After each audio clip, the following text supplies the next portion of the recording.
than pleased to have her joining us today.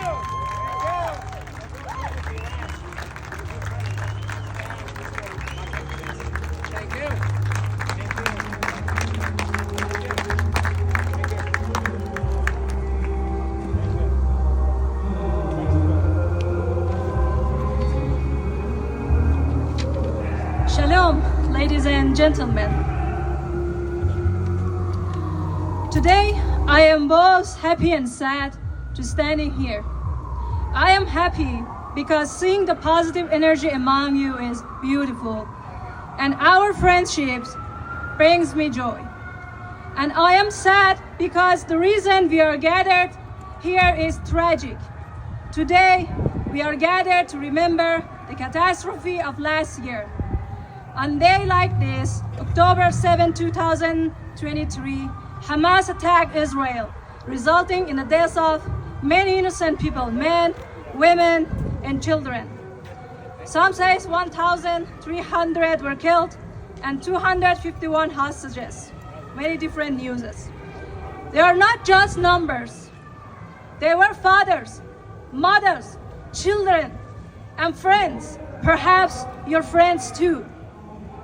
We are here today to ensure that the names of these victims are not forgotten. And as an Iranian, where I express support for Israel, I'm often questioned and criticized by supporters of Palestine, who say, you are Iranian, you should not support Israel. I respond to them in this way. First of all, it is not just me. People inside Iran support Israel as well. Yeah. Thank you.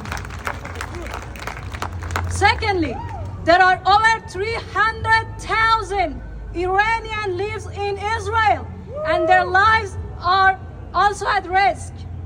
While no one, not a single Iranian lives in Palestine. In fact, every Iranian passport states that Iranian citizens are not allowed to travel to Israel. Despite all this Islamic regime's effort, the people of Iran love Israel and living there. This bond is not just from today or yesterday. The friendship between the Iranian and Israeli people goes back 2,500 years ago. We call it an ancient bond. It has existed since the time of Cyrus the Great and continues to this day. Such friendships cannot be broken easily. Thank you. But the main answer I gave to those who ask why I support Israel is this. It is not just about Israel. It is about security and safety. The attack by Hamas on Israel was a terrorist attack, and Israel defends itself against it. If I accept that terrorist attacks are normal, then I must also expect that terrorists could attack here in Canada or anywhere. True. Clap your hand, guys. True. Thank you. Let the mask go. We're not getting. And no one should have the right to defend themselves and their people. What angers me is that many of those who are against Israel are in fact normalizing terrorism and terrorist attacks.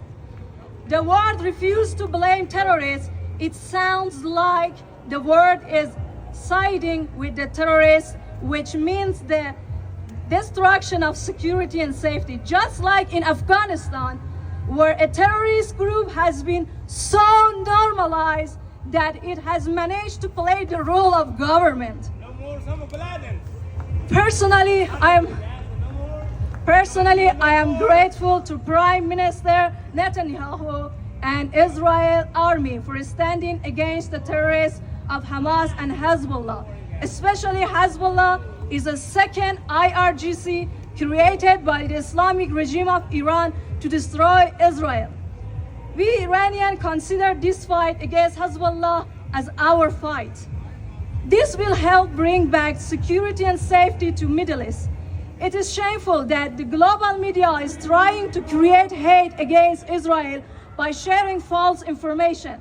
But to those who support terrorists, what you are advocating for is not peace, but no war. When you want peace with terrorists who do not know what is peace, in fact, you are consenting to more terrorists, to more kidnapping and massacre.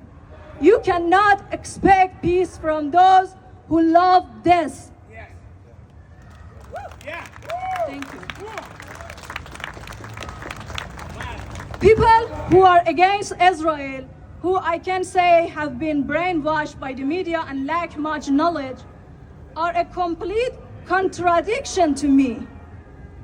To all my friends here who stand here, some media may try to bring hate about Israel. Please do not pay attention to them and focus on those who love you. We Iranians love you. Oh, yeah. We love you. And I also can see many people from India support Israel as well. By focusing on finding those who care about you and love you and connecting with them, you can build a strong and large chain that will act as a shield against this hate by media. Do not think that you are powerless. Each of us have a smartphone. We can fight against this propaganda, and we can write a comment the truth on each post that's sharing false information. This is what I'm doing 12 years since I'm far away from my country, Iran, and this is my experience that we can be useful for people back home. And in the end, the Queen of Iran, Farah Pahlavi, has a famous quote that I have always used as a guiding principle in my fight for Iran's freedom. She said, do not give up, because light will overcome the darkness. Thank you so much.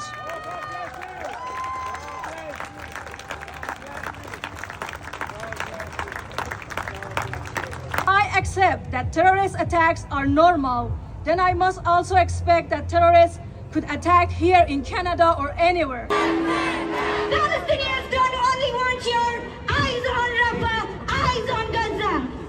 Palestinians want your food